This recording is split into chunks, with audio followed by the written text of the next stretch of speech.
नमस्कार, news capital express में आपका स्वागत है। मैं हूं आपके साथ दीप्ति। आइए शुरुआत करते हैं ताज़ा तरीन खबरों के साथ। पूर्व छात्र नेता ने कहा कि बड़े दुख की बात है कि विधायक कहता है कि कांग्रेस के घुटने तोड़ दो। सियासत का स्तर बहुत गिरता जा रहा है। बीजेपी सत्ता के नशे में चूर है। संजीव सक्सेना, महामंत्री मध्य प्रदेश कांग्रेस कमेटी। जी हाँ, बिल्कुल, सब लोग सब साथी पहुँचे हैं।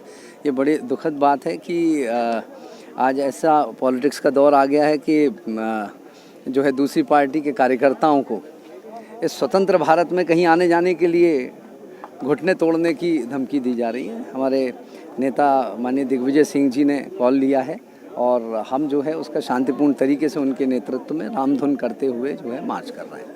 दूसरी ओर देखा जा रहा है कि रामेश्वर शर्मा ने अपने आप को चारों तरफ से बंद कर लिया जी, चारों तरफ बैरिकेड से उनके घर जी हम ये देखिए, हमारे नेता जो माननीय दिग्विजय सिंह जी हैं, ये तो वो नेतृत्व करेंगे, वो समझेंगे, लेकिन बात बंद करने की नहीं है। हम लोग तो कोई घुटने तोड़ने नहीं जा रहे। हम तो रामधुन करते हुए सिर्फ ये मैसेज देने जा रहे हैं कि हम भाई भाई हैं, इसी भारत देश के सब नागरिक हैं। राजनीति अपनी अपनी जगह है, सबको काम करने का अधिकार है, पर किसी क्षेत्र में किसी पार्टी के लोग आए उनके घुटने तोड़ दें, ऐसी धमकी तो कोई पार्टी बर्दाश्त नहीं करेगी। और ये देश की सबसे बड़ी पार्टी है, सबसे पुरानी पार्टी है।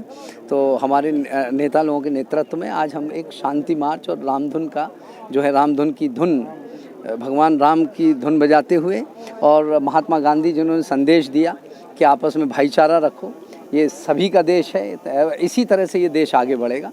इसके माननीय दिग्विजय सिंह के नेतृत्व में हम लोग मार्च कर रहे हैं। भोपाल इंदौर में एक कमिश्नर प्रणाली लागू करने को लेकर नगरीय प्रशासन मंत्री भूपेंद्र सिंह ने कहा है कि इंदौर और भोपाल में इस प्रणाली के परिणाम देखेंगे कि अपराधों पर अंकुश लगता है या नहीं। अगर परिणाम ठीक आएंगे तो अन्य शहरों में भी इसे लागू करके परिणाम ठीक नहीं आए तो इंदौर और भोपाल में ही इसे वापस लिया जाएगा। इंदौर 5वीं बार नंबर 1 आने पर आकाश विजयवर्गीय ने लिखा, नगरीय प्रशासन मंत्री भूपेंद्र सिंह को पत्र। सफाई कर्मियों को नियमित किए जाने के लिए आकाश विजयवर्गीय ने लिखा है पत्र। देखिए, देश में जिन राज्यों में कमिश्नर प्रणाली है वहाँ पर अपराधों में काफ़ी नियंत्रण हुआ है, और इसलिए अभी सरकार ने प्रयोग के तौर पर 2 शहरों में ये प्रणाली लागू की है। इसके हम लोग परिणाम देखेंगे, और परिणाम देखने के बाद अगर परिणाम ठीक आते हैं, लॉ एंड ऑर्डर उससे और ठीक होता है, पब्लिक को कोई दिक्कत नहीं होती है, कानून का कोई दुरुपयोग अगर नहीं होता है, तो हम लोग आगे शहरों में बढ़ाने पर विचार करेंगे, और अगर नहीं होगा तो फिर दोनों शहरों से भी वापस लेंगे। मंत्री अरविंद भदौरिया का बयान, कहा मुख्यमंत्री शिवराज सिंह चौहान के मीटिंग में सभी मंत्रियों को स्पष्ट निर्देश है कि हमें बिजली बचाने का उपाय का काम करना है। सभी मंत्रीगण बिजली बचत की शुरुआत खुद करें। कैबिनेट की बैठक में कल वैसे तो नहीं आया है कि रिपोर्ट कार्ड 25 तारीख तक करेंगे। कल बहुत महत्वपूर्ण बैठक में, कैबिनेट की बैठक में माननीय मुख्यमंत्री ने महोदय ने कहा कि बिजली की बचत ही बिजली का उत्पादन है। तो सभी मध्य प्रदेश के सभी मिनिस्टर्स को निर्देश किया है, जो अगला बिल आए दिसंबर माह में, वो अगला बिल आए तो मिनिमम 10% बिल कम आना चाहिए। तो पहले मिनिस्टर, चीफ मिनिस्टर, माननीय मुख्यमंत्री महोदय मैं खुद ही ऐसा प्रयास करूँगा। सभी मिनिस्टर्स को उन्होंने निर्देश दिया है, बोले सर सबसे पहले हम लोग शुरुआत करेंगे, फिर ब्यूरोक्रेट्स शुरुआत करेंगे। ऐसे करके बिजली की जो जिसको कहते हैं ना फालतू में जलती रहती है, उसको रोकने का काम, बचत कैसे कर सकते हैं और कैसे रोकने। कई बार क्या होता है कि घर में कपड़े सुखाने के लिए ऐसे पंखा चला देते हैं, तो ऐसे करके माननीय मुख्यमंत्री महोदय ने हम सबको निर्देश दिया, हम लोग उसका पालन करें। कमलनाथ ने बैठक बुलाई है सर विधायकों के साथ चर्चा 1-to-1 सत्ता समन्वय को लेकर ये पूरी बैठक मानी जा रही है कि काफ़ी महत्वपूर्ण है। ये संगठन की सतत प्रक्रिया है, क्योंकि संगठन का प्रोडक्शन ही सरकार है। जो संगठन उत्पादन करता है वही विधायक बनते, वही मिनिस्टर बनते, वही चीफ मिनिस्टर बनते।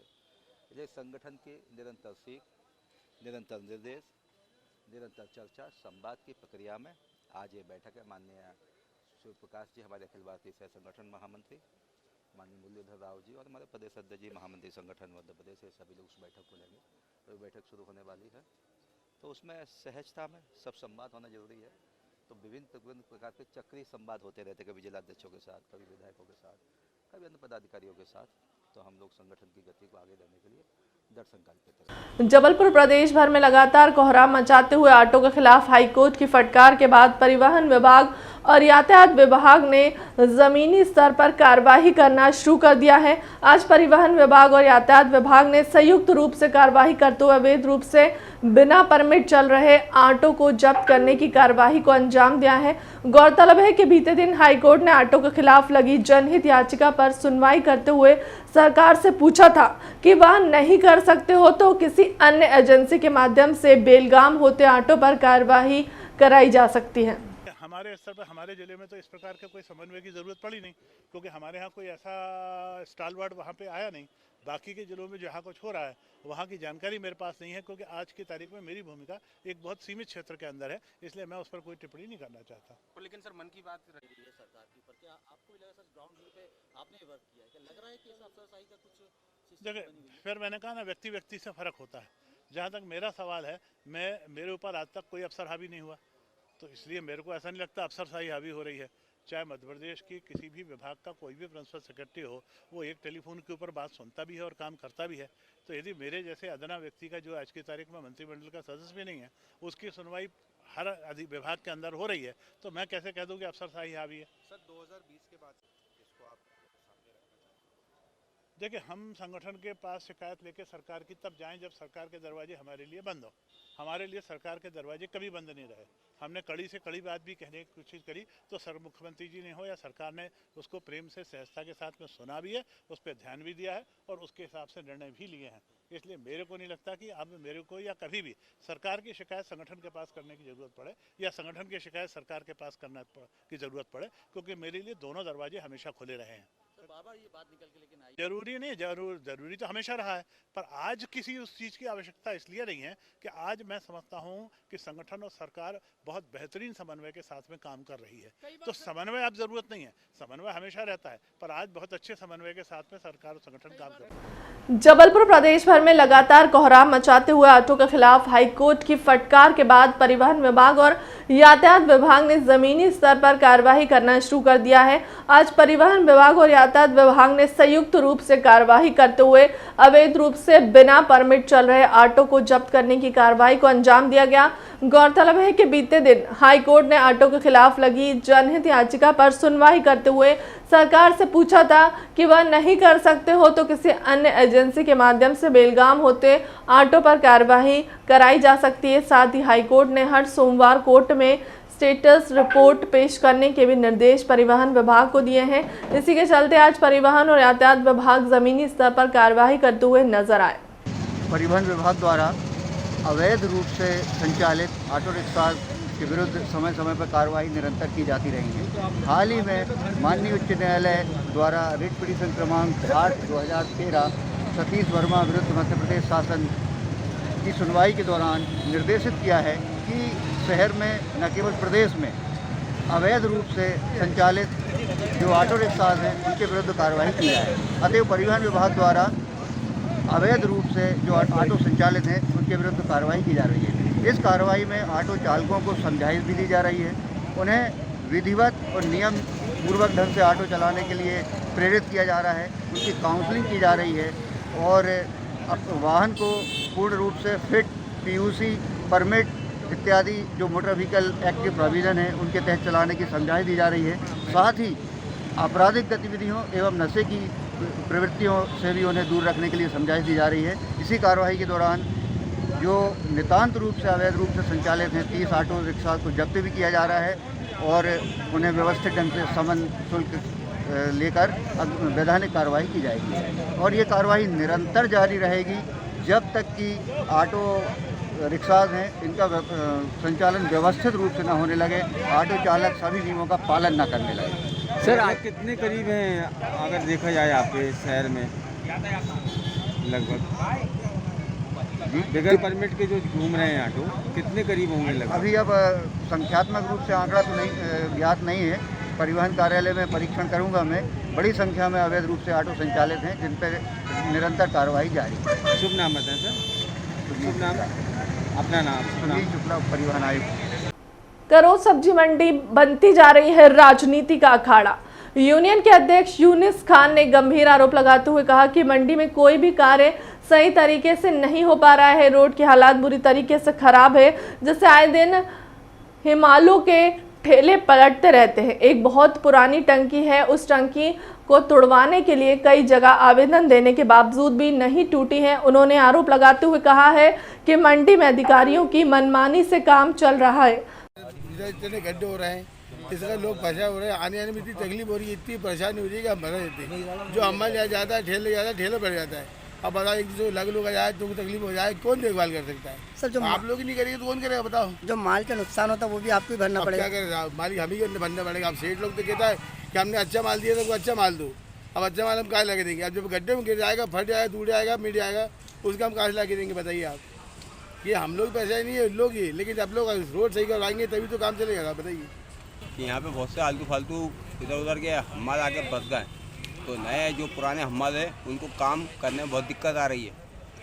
बहुत दिक्कत आ रही है हमारे को, पुराने काम करने वाले जो हमारे जिनके लाइसेंस है उन्हें बहुत दिक्कत आ रही काम करने में। क्या नाम है? नाम साकिर। रेडी। सब में पहले वो गड्ढा होना चाहिए। मैं ऑटो निकालता हूँ, पूरा टेढ़ा मेढ़ा हो जाता है, पलट जाए, किसी पे कुछ हो जाए, अब इस बात की फिर क्या होगा? क्या रोडों पे खड्डे हैं काफ़ी? हाँ बिल्कुल गड्ढा है। मैं माल इधर से उस तरफ लेके जाता हूँ, हरे स्ट्रेट में गड्ढा है, वहाँ पूरी गाड़ी मेरी यूँ झुक जाती हैगी और आदमी हटता नहीं है आजकल। हारन का बाप भी बजा दो। बीजेपी प्रदेश वीडी शर्मा ने कहा कि दिग्विजय सिंह पर बड़ा हमला। बोले, पन्ना मुझे जानता है। अमित शाह मोदी की प्रधानमंत्री जिनका बीडी शर्मा प्रदेश अध्यक्ष हैं, वह मुझे आपसे बेहतर जानते हैं कि मैं कौन हूं, से काम कराता हूं। दिग्विजय सिंह आप क्या करते हैं? आपकी दिव्या रानी जो कांग्रेस की जिलाध्यक्ष रही है, उन पर उच्च न्यायालय ने 2000 की पेनल्टी की है। और कल पन्ना में दिग्विजय सिंह ने मीडिया के साथ जिस तरह का व्यवहार किया, इससे व्यथित हूं कि क्योंकि मीडिया ने सवाल उठाया है कि आपके पास बैठे पांडे सबसे बड़ा माफिया है, गुंडागर्दी करते हैं, अवैध माइनिंग भी करते हैं। मेरे क्षेत्र में जा रहे हैं, वो गृह मंत्री नरोत्तम मिश्रा के क्षेत्र में जा रहे हैं। थोड़ा जो अपने आप उनके बगल में जो बैठे थे उनके बारे में विचार करते कि उनके साथ कौन चल रहा था वहां पर, इलीगल माइनिंग कौन कर रहा है। मैं ऐसा मानता हूं और विद कॉन्फिडेंस में कहता हूं कि पन्ना मुझे जानता है।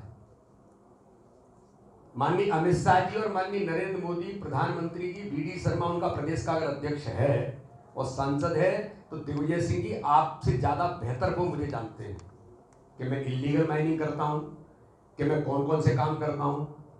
और दिग्विजय सिंह जी आप क्या करते हो, ये मध्य प्रदेश के उच्च न्यायालय ने तुम्हारी दिव्या रानी पर, जो वहां की कांग्रेस की अध्यक्ष थी, उनके ऊपर 2000 का पेनल्टी इसलिए किया। ये जो गुमराह कोर्ट का आप कर रहे हैं, तो आपको हम ठीक करें अभी 2000 का जुर्माना किया। ये मीडिया को जिस प्रकार से बिहेव किया है कल पन्ना के अंदर, मैं तो कहता हूं मीडिया के लोगों ने इस पर बात करनी चाहिए। मुझे बहुत पीड़ा हुई इस बात की कि मीडिया के मित्रों से किस प्रकार से बिहेव किया दिग्विजय सिंह ने। क्योंकि लोगों ने उठाया कि जो बगल में बैठे हैं वो कौन से पांडे जी थे, ये तो माफिया हैं यहाँ के सबसे बड़े, यही तो बोले इलीगल माइनिंग करते हैं, इन्हीं की तो गुंडागर्दी है यहाँ पर। दिव्या रानी ने, उन्होंने क्वेश्चन उठाया कि 54 एकड़ जमीन जो 13 आदिवासियों के नाम से दर्ज है, आपके शासनकाल में दी गई, वो 13 आदिवासी जिंदे हैं या मर गए, कहां हैं वो दिग्विजय सिंह जी? तो उखड़ने लग गए वो पत्रकारों पर। इन बातों का जवाब उनके पास नहीं है, क्योंकि उमंग सिंगार ने जो कहा था कि इस मध्य प्रदेश का सबसे बड़ा भूमाफिया, सबसे बड़ा रेत माफिया और सबसे बड़ा शराब माफिया कौन है, ये दिग्विजय सिंह है। ये बीडी शर्मा नहीं कह रहे, ये कांग्रेस का मंत्री उमंग सिंगार कह रहा था, जो आपका आज प्रमुख कार्यकर्ता है। जवाब दे दिग्विजय सिंह इन बातों का।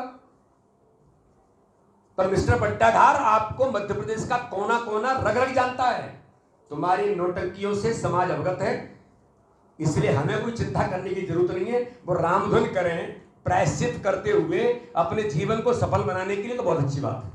26 नवंबर को स्थापना दिवस पर आम आदमी पार्टी सदस्यता अभियान और संविधान सम्मान कार्यक्रम आयोजित करेंगी। आज आयोजित प्रेस वार्ता में आम आदमी पार्टी के प्रदेश अध्यक्ष पंकज सिंह ने बताया कि आगामी 26 नवंबर को आम आदमी पार्टी की स्थापना पर पूरे प्रदेश में सदस्यता अभियान चलाया जा रहा है, जिसके अंतर्गत 10 लाख सदस्य बनाए जाएंगे। साथ ही इस अवसर पर संभाग, जिला और ब्लॉक स्तर पर संविधान के सम्मान में तिरंगा यात्रा का भी आयोजन किया जाएगा। पंकज सिंह ने बताया कि पार्टी द्वारा संगठन को मजबूत करने के साथ ही आम जनता से जुड़े मुद्दों को राजनीति की जाएगी। मध्य प्रदेश के गृह मंत्री हैं, उन्होंने बयान दिया अरविंद केजरीवाल जी के ऊपर।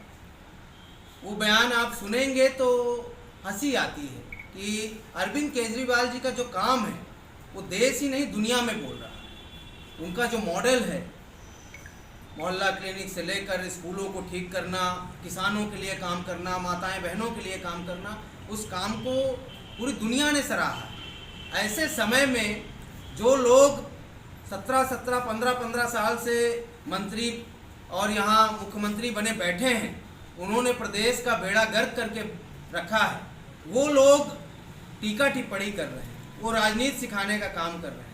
तो उनके लिए मैं एक ही बात कहूँगा, और वो बात ये है कामों के आधार पर कि नरोत्तम मिश्रा अपने आप को देखें, उन्होंने क्या काम किया है, और अरविंद केजरीवाल के काम क्या है वो देखें। तो मैं उनके लिए एक लाइन ज़रूर कहना चाहूँगा कि आसमान पे थूकेंगे तो आपके मुंह पे ही गिरेगा। ज़रा देख के थूका करिए कहाँ थूक रहे हैं। तो नरोत्तम मिश्रा बयान ही दे सकते हैं, काम नहीं कर सकते। यहाँ के आपके नेशनल क्राइम रिकॉर्ड ब्यूरो का आंकड़ा कहता है कि महिला अत्याचार के मामले में मध्य प्रदेश देश में नंबर 1 है। गृह मंत्री क्या कर रहे हैं, सो रहे हैं क्या? दलित आदिवासियों पे अत्याचार के मामले में प्रदेश नंबर 1 पे है। शासन जो पुलिस व्यवस्था है, चारों तरफ अफरा तफरी मच जाती है। भोपाल से लेकर और गांव के इलाकों तक क्राइम फैला है, नशा बढ़ रहा है, और नरोत्तम मिश्रा पान खा के दूसरों पे बयान दे रहे हैं। तो अब मैं उनको ये भी कहना चाहूँगा कि आप लोग भारतीय जनता पार्टी के लोग या मंत्री अभी तक कांग्रेसियों पे बयान देते रहेंगे, वो लोग काम नहीं करते। वो चोर चोर मौसेरे भाई की जो कहानी रही होगी चलती रही होगी, लेकिन अरविंद केजरीवाल पे उनका बयान नहीं बैठता। और दूसरी तरफ ये भी है कि वो कहीं ना कहीं ऐसे लोग जो राजनीति पे बैठे हैं, अपनी दुकानदारी चला रहे हैं, तो आम आदमी पार्टी से घबराते भी हैं कि सही लोग, अच्छे लोग, जो काम करने वाले, जो कहते हैं करने वाले आ गए तो हमारी दुकानदारी बंद हो गई।